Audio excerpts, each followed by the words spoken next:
यह हवेली राजा महाराजा के समय में बनाई हुई थी, लेकिन पिछले 18 सालों से इस हवेली में आज तक कोई भी रहने के लिए नहीं आया है। इच्छा होने पर भी इस हवेली में कोई भी नहीं रह पा रहा था, क्योंकि लोगों का कहना था कि इस हवेली में भूत प्रेत का साया है। जब अजीत सिंह को इस हवेली के बारे में पता चला तो उसने तय किया कि वो इस रहस्य को जानकर ही रहेगा, क्यों लोग इस हवेली में नहीं रह पा रहे हैं। अच्छा, मैंने सुना है कि यह एक भूतिया हवेली है और यहाँ कोई नहीं आ पाता है, इसलिए मैं इस हवेली में एक दिन रुकने का फैसला किया है।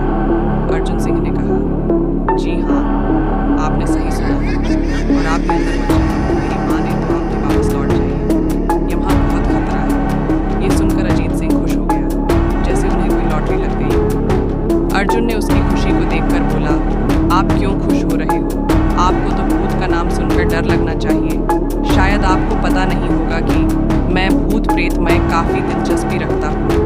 अगर इस हवेली में भूत है तो मैं अंदर जरूर जाऊँगा और सारी सच्चाई का पता भी लगाऊंगा। इतना कहकर अजीत सिंह उस हवेली में चले गए। अंदर जाके अजीत ने अपनी बैग को साइड में रखा और हवेली के चारों ओर देखने लगा। सारे रूम भी चेक कर लिए। बाद में ड्राइंग रूम में आके सोफे पर बैठे। उसने वहाँ बैठकर दारू के 2-4 पैक भी पिए।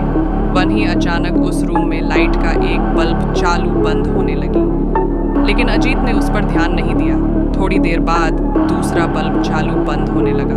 फिर तो हवेली की सारे लाइट चालू धुंध होने लगी। ये सब देखकर अजीत अपनी जगह पे खड़ा हो गया और संपूर्ण सावचेत हो गया। अचानक उसके सामने एक छोटा टेबल हवा में उड़ने लगा और वो टेबल वहीं जाके गिरा जहां अजीत खड़ा था। अजीत कुछ समझ पाता उतने में सोफे की शीट उसकी ओर आने लगी। वो जल्द खड़ा हो गया और छलांग लगा के दूसरी ओर कूद गया, जिसके कारण सोफा दीवार को टकराया और अजीत बच गया। अचानक सब कुछ शांत हो गया। अजीत ने चारों ओर सतर्कता से देखा और बड़ी आवाज में बोला, तुम जो भी हो सामने आकर के बात करो। वहीं एक बड़ी परछाई उसके सामने आई। अजीत ने उस परछाई को देखकर बोला, कौन हो तुम और क्यों मुझे मारना चाहते हो?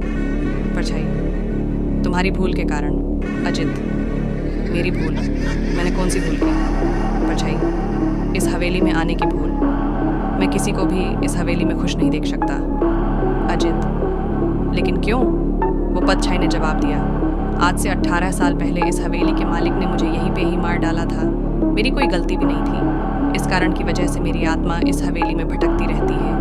मैं किसी को भी इस हवेली में नहीं रहने दूंगा, क्योंकि इस हवेली में मेरा खून हुआ था। इस हवेली में जो भी रहने के लिए आएगा उसकी मौत होगी। अजीत ने कहा, मैं तुम्हें अपने असली रूप में देखना चाहता हूँ। तुम्हें मारने से पहले मैं तेरी यह इच्छा अवश्य पूरी करूँगा। और उस परछाई ने एक भयानक दरमियाना रूप ले लिया। उसका चेहरा इतना भयानक था कि अजीत भी एक क्षण के लिए डर गया था, लेकिन तीसरे ही क्षण में उसने अपने आप पर काबू पा लिया। बाद में इसने अपनी जेब में से सफेद पाउडर निकाला और उस भूत के पर फेंक दिया। भूत के पर पांव पड़ते ही वो जलने लग गया। बड़ी बड़ी ज्वालाएं उठने लगी।